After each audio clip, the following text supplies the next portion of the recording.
Masked Hero. Shortest introduction possible. Welcome to my 1,000 subscriber special. This is one fact about every hero in the game. We're talking Spider-Man all the way through Iron Fist through 2026. Enjoy.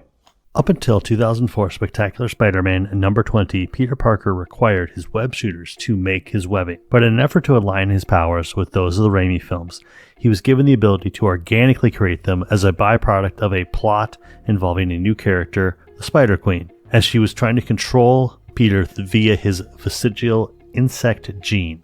She kissed him and turned him into a gigantic spider. Not pictured because I already have a mild arachnophobia and y'all don't need that this early in the video. We would not see the web shooters again in the 616 until Brand New Day, the new continuity following a soft reboot of Peter Parker's timeline.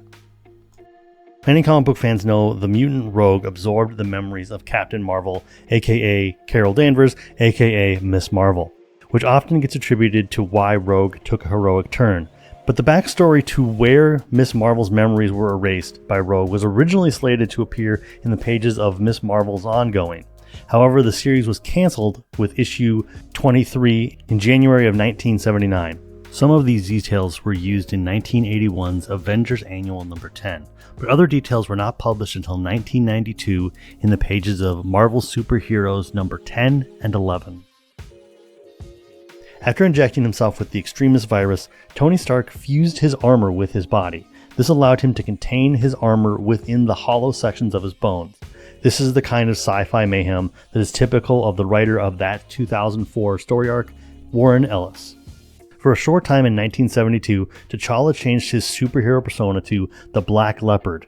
It was changed to distance himself from the real-life group of the same name, though in-universe T'Challa explains that he neither condemns nor condones their actions and that technically a leopard is a panther. While Deadpool is very well known for his ability to break the fourth wall via medium awareness, Jennifer Walters, aka She-Hulk, displayed this ability as early as Marvel Comics Presents number 18 in 1988. Additionally, characters like Gwenpool and the Loki God of Stories incarnation also know that they are in a comic. Many people know that Captain America can wield Mjolnir due to his panel in Fear Itself number 7. But Steve Rogers, going as the captain at the time, was able to lift the magical weapon all the way back in 1987's Thor 390. This one act was enough to erase any doubts that Thor may have had about Steve Rogers. As a mutant inhuman hybrid, Kamala Khan has two different sets of abilities. Her morphogenetics, which allows her to stretch, deform, expand, and compress her entire body on a molecular level, is an inhuman thing. Her mutant ability is actually to create light constructs, which brings her more in line with her MCU power set. But as a long-term X-Men fan, I just see her powers as a tribute to Larry Bodine, a character whose only appearance is in 1986's New Mutants number 45, which saw him so afraid of being identified as a mutant by X-Factor, it's a long story, we will get there, that he ends his life. One major part of Thor's history that I'm sad does not get included in Marvel Champions is Dr. Donald Blake. Donald Blake was just a man until he stumbled upon a magic stick that when struck against the ground gave him the powers of Thor. This stick was secretly Mjolnir looking for a worthy user. Don't get me wrong, Odin's son is Thor, no question, but I think that there is a depth to Donald Blake that deserves to be represented, and it's a shame that we don't have that. In recent comics, running from July 2023 to October 2024, Natasha was bonded with a symbiote called Sliver. Going by the moniker of Widow, the two fought against the Alchemix Corporation and their eventual creations, the Zombiotes, zombies who were reanimated by undead symbiotes. Unfortunately, Sliver was infected by the Zombiote plague and perished after coming in contact with the anti-venom symbiote. Over the years, Doctor Strange has been in the possession of many notable objects, including the Darkhold, the virtually indestructible sword Dragon Fang, and the Soul Gem. As a member of the secret group, the Illuminati, Strange was tasked with keeping the Soul Stone hidden away so that the Infinity Gauntlet could never be assembled without the group's knowledge. During the fight against Onslaught, the manifestation of Professor X and Magneto's hatred, resentment, and malice, Bruce Banner and the Hulk persona are separated. When the heroes of the Marvel Universe seemingly sacrifice themselves to defeat Onslaught, they are secretly teleported to a separate universe. This left only the Savage Hulk persona to run free, no longer inhibited by Bruce Banner. Jessica Drew was picked by the Skrull Queen, Veronki, as her infiltration role for the Secret Invasion, because as a double agent, the alien shapeshifters believed she could do the most damage to Earth's heroes. What the Skrulls and the Skrull Queen couldn't account for was Wanda Maximoff rewriting reality and creating the House of M, a real wrench in their plans. Luckily, like all other superheroes replaced during the Secret Invasion, Jessica came back alive. The mid-2000s were a rough time for Clint Barton. He was flown into the engine of an alien spaceship and died. Scarlet Witch turned him into Jenga blocks in the House of M reality, and, well, he died. But when Wanda turned reality back, he was alive again. From there, he took up the mantle of Ronin and got his wife back. So he ended the decade pretty strong.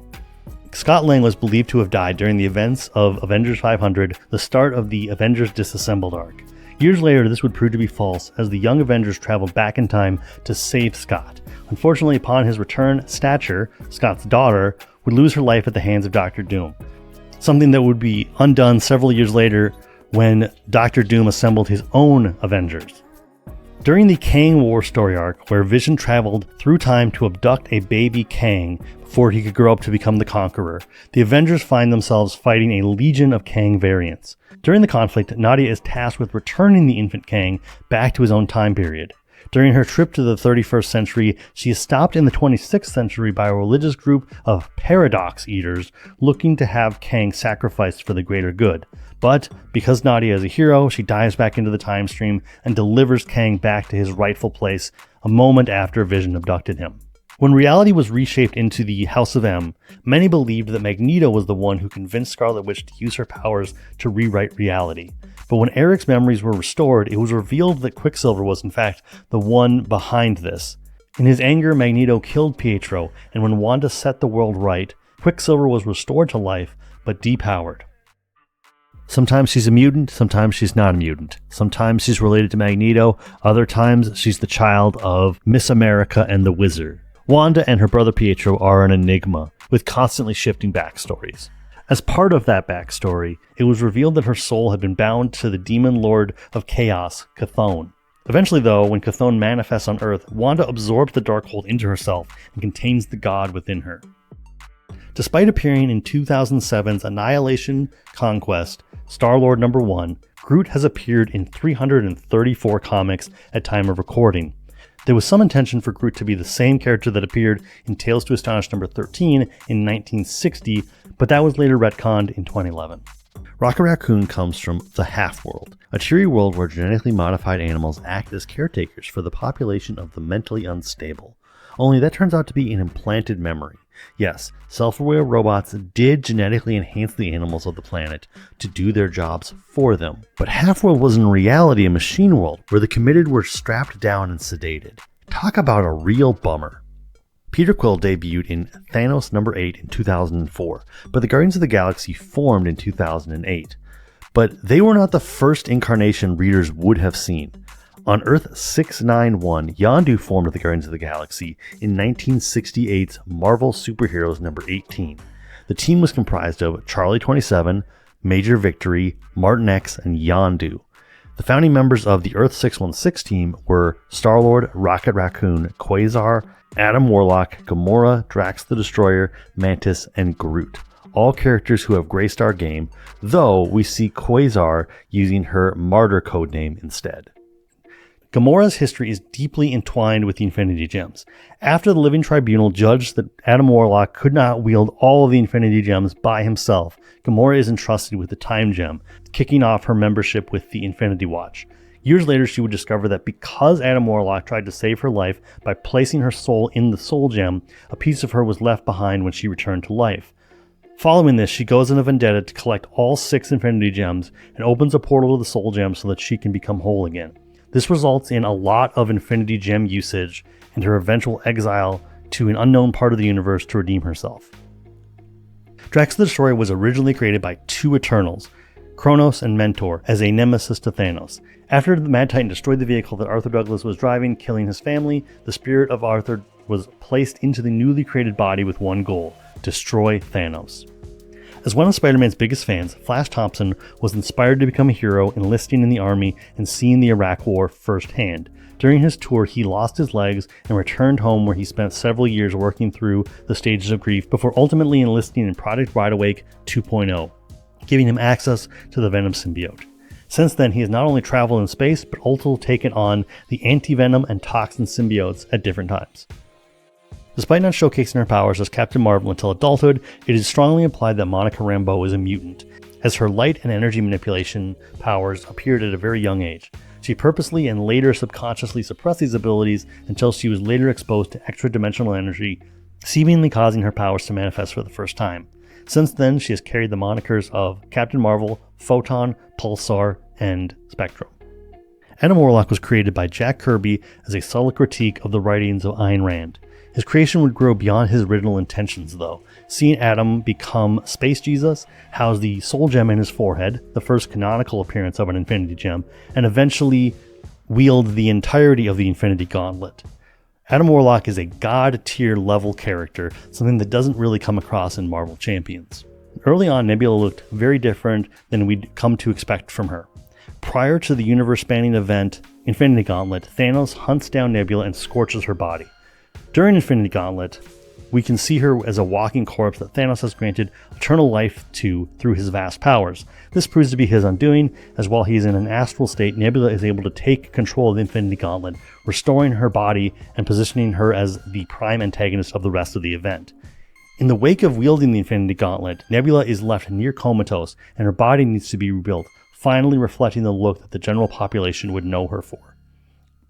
Having taken the moniker of Iron Man during the famous Demon in a Bottle storyline, James Rhodes was a founding member of the Avengers West Coast team in 1984.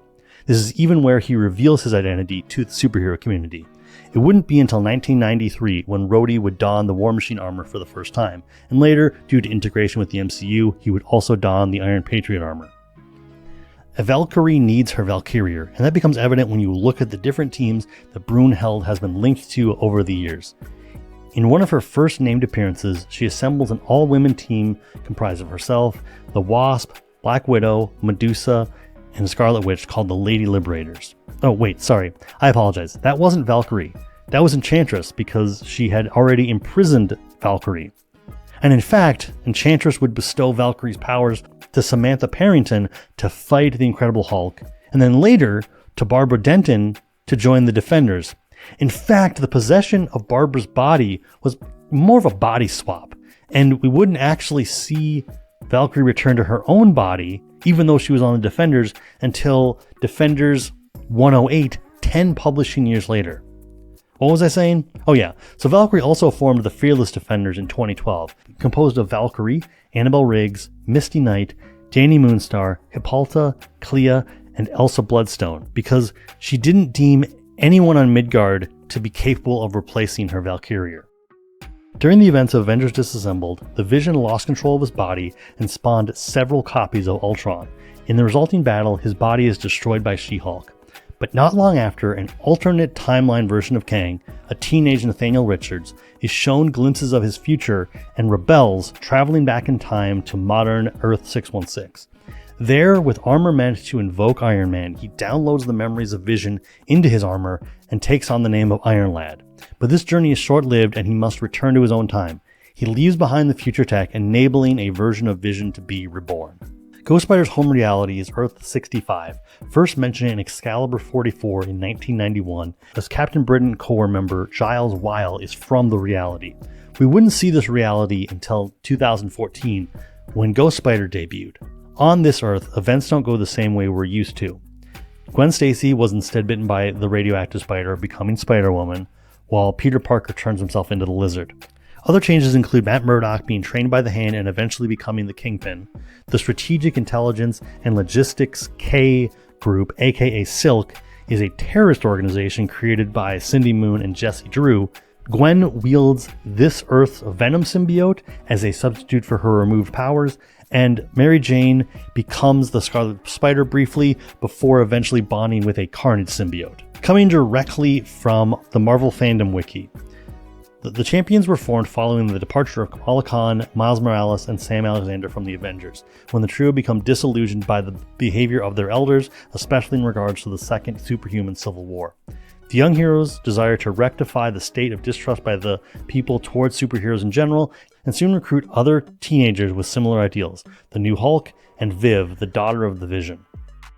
Sam Alexander inherited his father's Nova Corps helmet, this version being used by the elite supernovas. Unlike the typical helmets which harness the Nova Force, these have built-in reactors as a power source. The helmet also provides Sam with information about his estranged father, including direct recordings. As a member of the Champions, Riri Williams joined the team on a trip into a RPG video game, where the team took on new roles and only Riri remembered who she was prior. In an effort to save everyone, Vivian combines with the Ironheart armor and breaks the spell.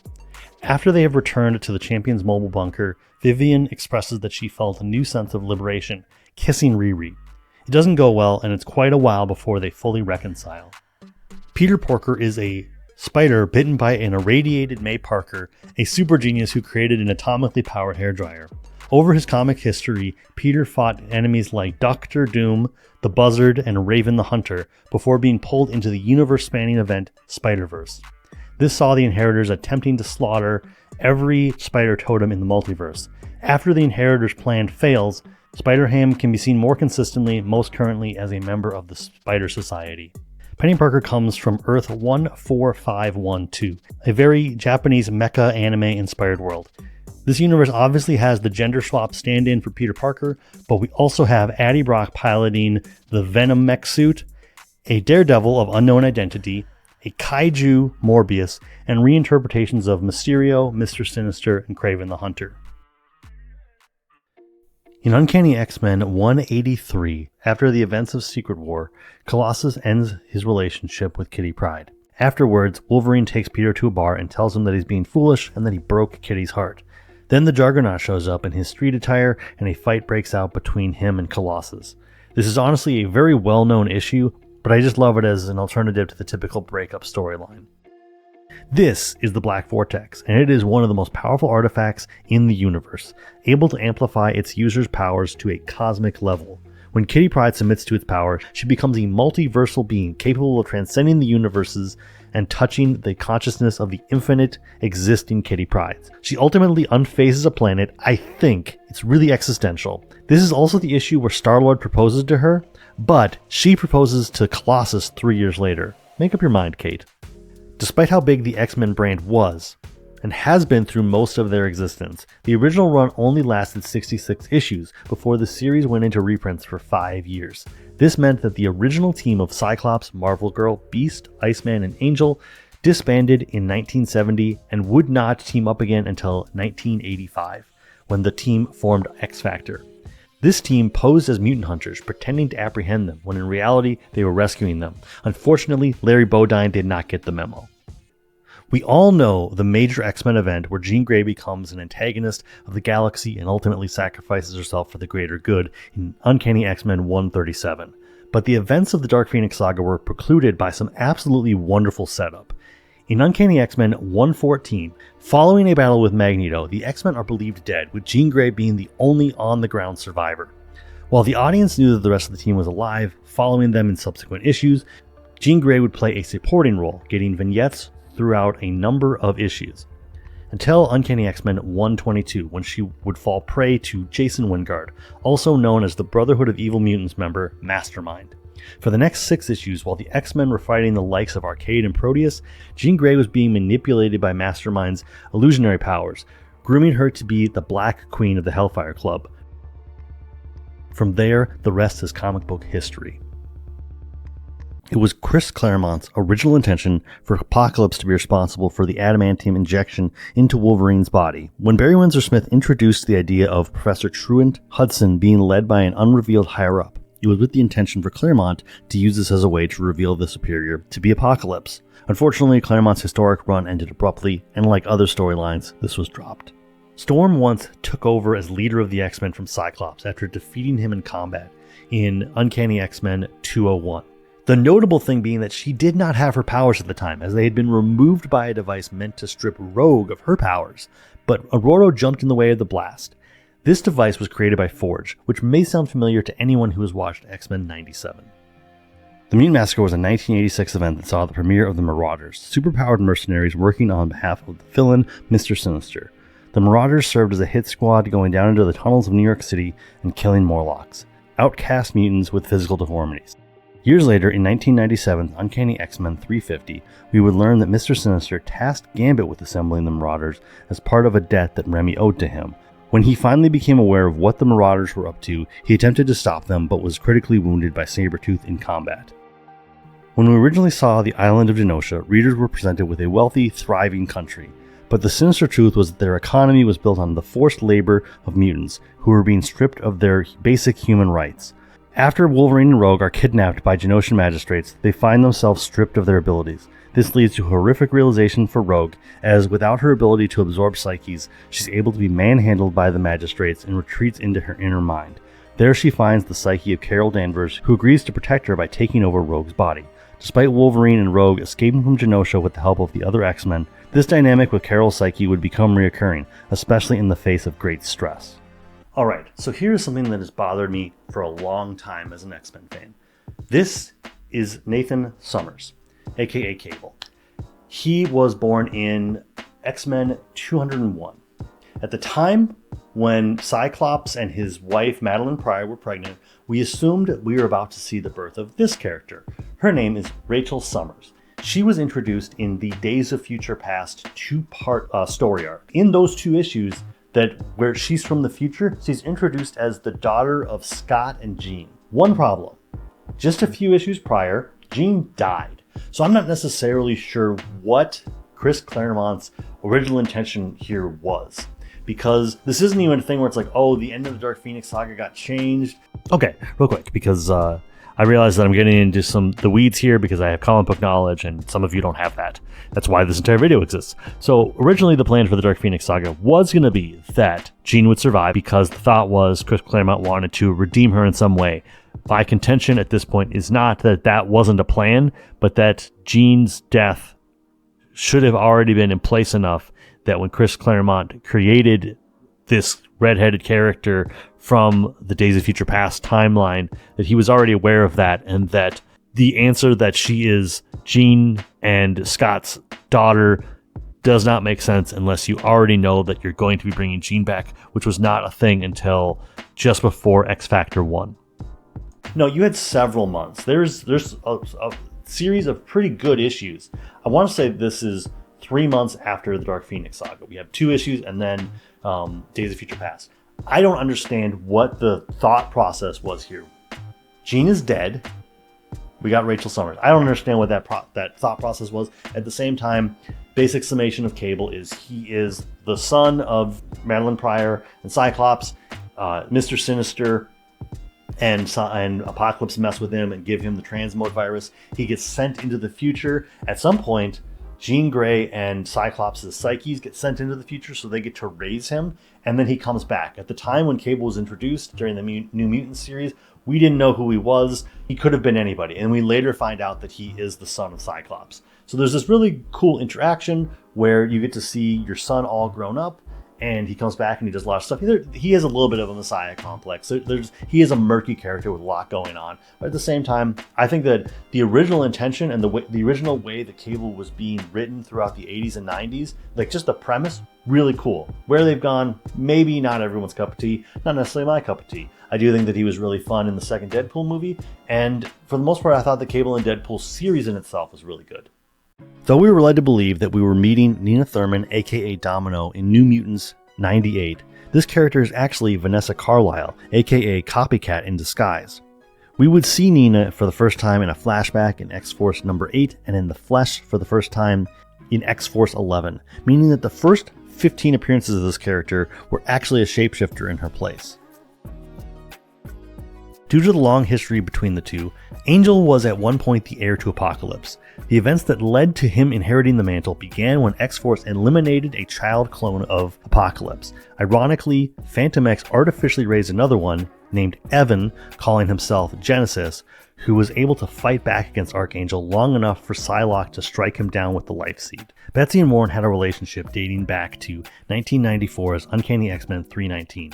After being stabbed with the Life Seed, Psylocke enters Warren's mind, creating a telepathic illusion in which Worthington experienced a full and happy life by her side. By issue's end, Warren re-emerges with no memory of who he was, leaving nothing left for Betsy to rekindle their relationship.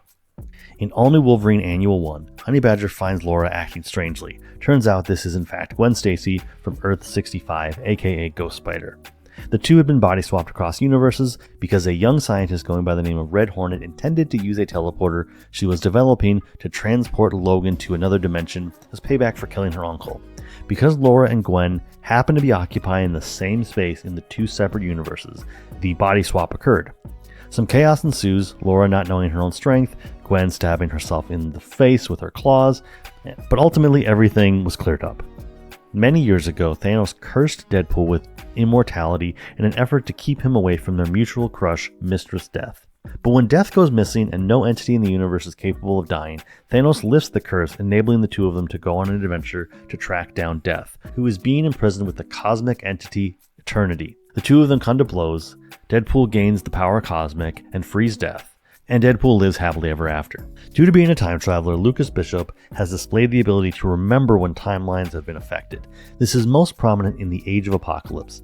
Leading up to the notable alternate timeline, Charles Xavier's son Legion goes back in time 20 years and attempts to kill Magneto in hopes of creating a better world. Once the X-Men are made aware, they send a team back in time to stop Legion. In the scuffle, Charles throws himself in front of Eric and is ultimately the one who loses his life, creating a dark timeline. When time is rewritten, Bishop is stranded in the past and lives the next 20 years with a nagging feeling of what used to be.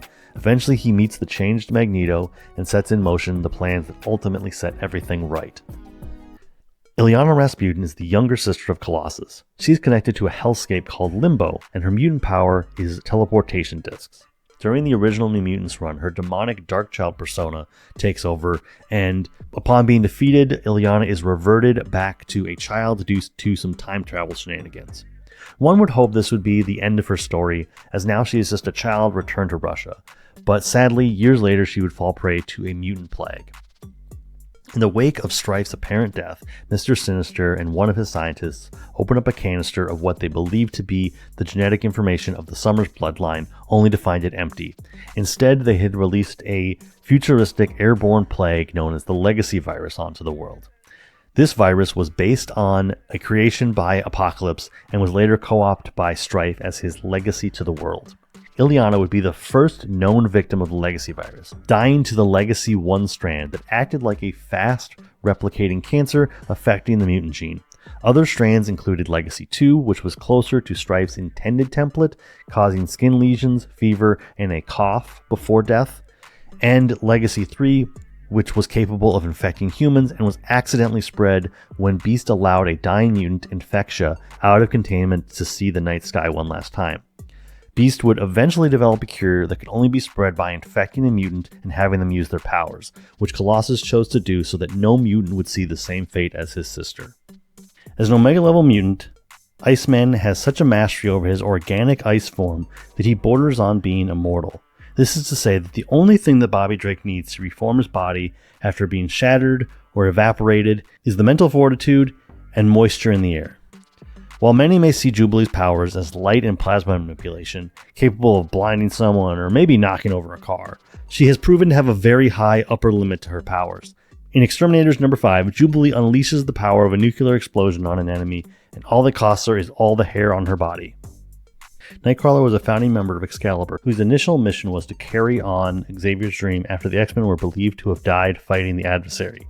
Comprising Captain Britain, Psylocke, Nightcrawler, Shadowcat, Phoenix, and Megan, the founding team would take on interdimensional and magical threats, especially through the lens of the Captain Britain Corps.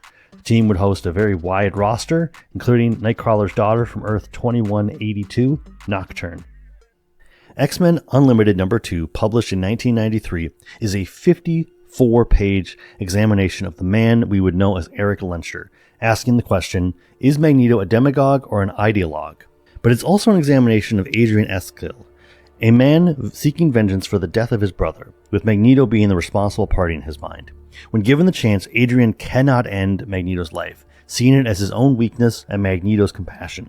In the end, he muses, "How could I have so utterly failed? Failed myself, failed Ute, and ultimately failed the world? Or did I fail in something more important? For wanting to kill the man named Eric Magnus Lencher for all the wrong reasons? Could I have failed humanity itself? Either way I have lost. Lost everything I wanted and everything I believed in. Lost not because I was weak, but perhaps because I was strong. Strong enough to know that after all is said and done, I have lost very little, because I had very little to lose in the first place, because all I really ever had was hate." Maria Hill becomes the acting director of S.H.I.E.L.D. after Nick Fury Sr. goes off the grid when he becomes aware of the possibility of a Skrull invasion and doesn't know who he can trust. Her aptitude for the job is on display very early on in the pages of Avengers 25, which sees a disgruntled former employee of Tony Stark holding him hostage in Stark Tower. Maria executes a one-woman mission to break into the tower and save Tony. In recent years, S.H.I.E.L.D. has been dissolved, but Hill has been working on its predecessor, which aims to monitor and prepare countermeasures for superhuman activities. The Nick Fury we know from Marvel Champions is a relatively new character, not appearing in the comics until 2011, but the origins of the Samuel L. Jackson-inspired look actually come from the Ultimate Universe, where many Marvel characters had been reimagined. This resemblance was not made with Jackson's blessing, leading to Marvel offering Sam the role in their planned suite of films. Cindy Moon had the uncanny luck to be bitten by the same irradiated spider as Peter Parker, giving her powers similar to Spider-Man, but with a few variations. Silk struggles with controlling her powers until a man named Ezekiel Sims helped train her and eventually hide her away from the interdimensional threat, the Inheritors. It turns out that Cindy has a very important connection with the Web of Life and Destiny as the Bride, whose existence brings about more spider totems.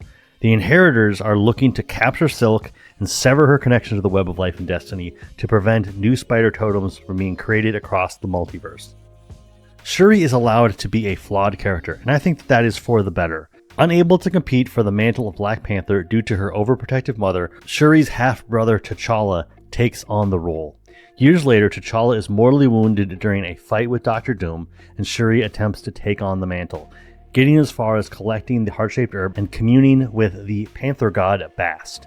Despite her dedication, Bast deems that she is too prideful instead of being humble enough to be truly worthy. Despite this, Shuri is spared, and she realizes that powers or not, she must protect her nation from the invading force, the totem predator Morlun. Whereas Spider-Man defeated Morlun by the skin of his teeth during his original appearance, Shuri is able to cast him out with the support of the people of Wakanda. Beyond his peak physical strength, endurance, and combat prowess, Sam Wilson can establish a bond with just about any avian species, be it commanding Red Wing in combat or summoning a flock of birds. This was first presented as a natural empathic bond, but eventually evolved to the point of being near mutant level of capacity, before ultimately being explained as exposure to the cosmic cube.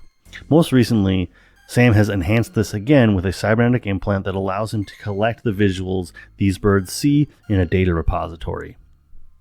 From the printing of Avengers number 4 in 1964 to Captain America number 8, 557 in legacy numbering, in 2005, Bucky Barnes was believed to be a character that would never return from the dead, in a similar vein to Peter Parker's Uncle Ben. This was only made possible when then Editor-in-Chief Joe Quesada pressed the room during a Marvel Summit to provide a concrete reason why Bucky could not come back. This resulted in the creation of the Winter Soldier, who would eventually be revealed to be a brainwashed Bucky Barnes, something that is readily apparent to any MCU viewers.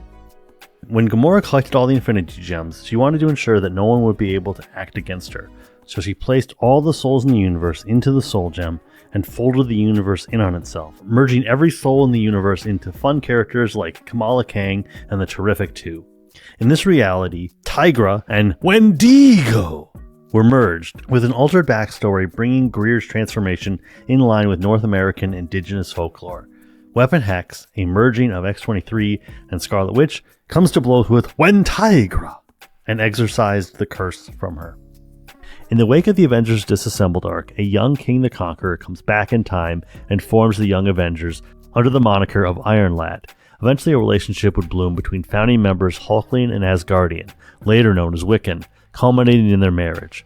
An important detail of their wedding bands is that they are made of the same substance as the nega bands used throughout Kree culture, allowing the two of them to instantly swap places in space, enabling them to always have each other's backs. Seen as Wonder Man's brainwaves were used to create the baseline for the Vision's consciousness, it should be no surprise that Wonder Man has expressed feelings for the Scarlet Witch in the past.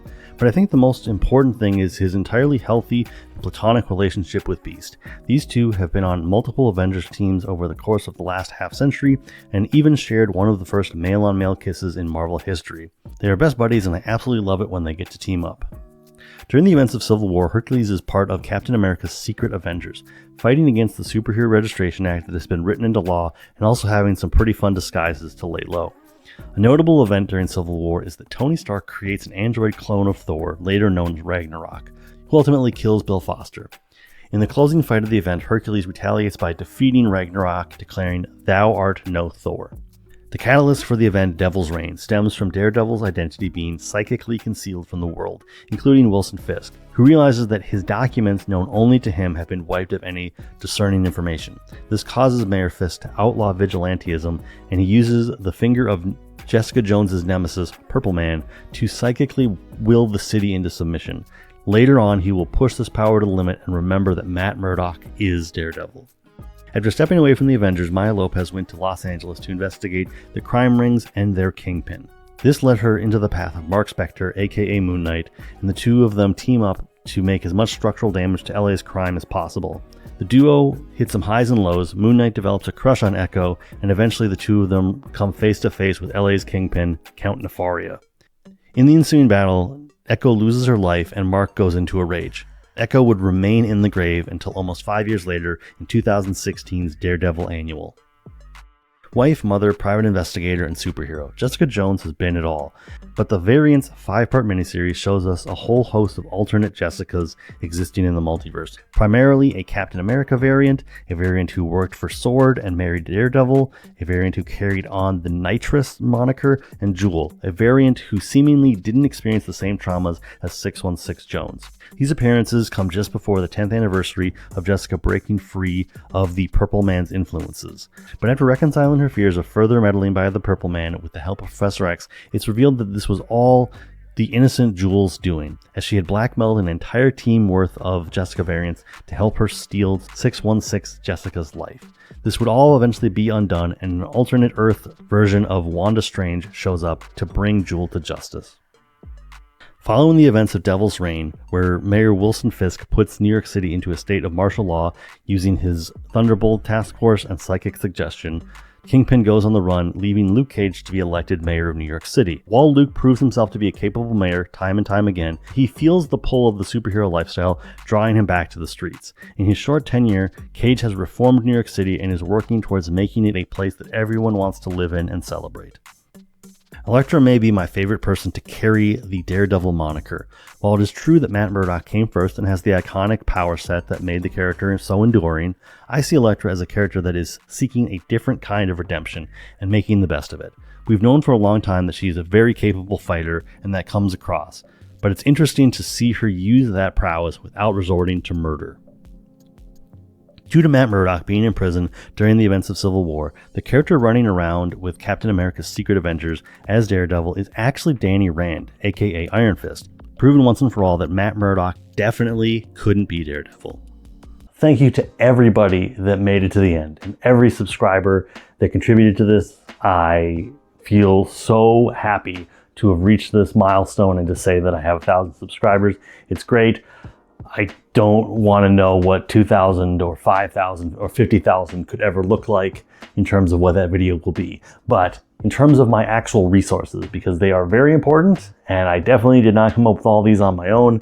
This is just what I wrote down. It's possible that by the time the show notes come out, there's something different. But major resource is Marvel Fandom Database. Great jumping off point for everything, even the characters I do know about, just having a good jumping off point. Sir Superhero, it's got a lot of really good videos. Some of them for some of the niche heroes, or even the Wonder Man video that came out, needed that as just kind of a nice pick-me-up. Blurred Without Fear, great channel. Always have liked them for a long time. They were a good resource for, again, just jumping off points. Matt, Comic and Manga History, YouTube channel. Mary Marvelite, really good channel. Short videos that just kind of gave me an idea of like, okay, what is something that I can go off of? And then Owen Likes Comics is just another good channel that I know I probably used as a jumping off point for somewhere in here, but I've also been working on this for like 4 to 6 weeks, so I don't remember. Again, stuff will be in the show notes if I forgot anybody, but thank you for all these resources. Go check them out. And yeah, have a great day. Remember, you're doing great. Keep it up.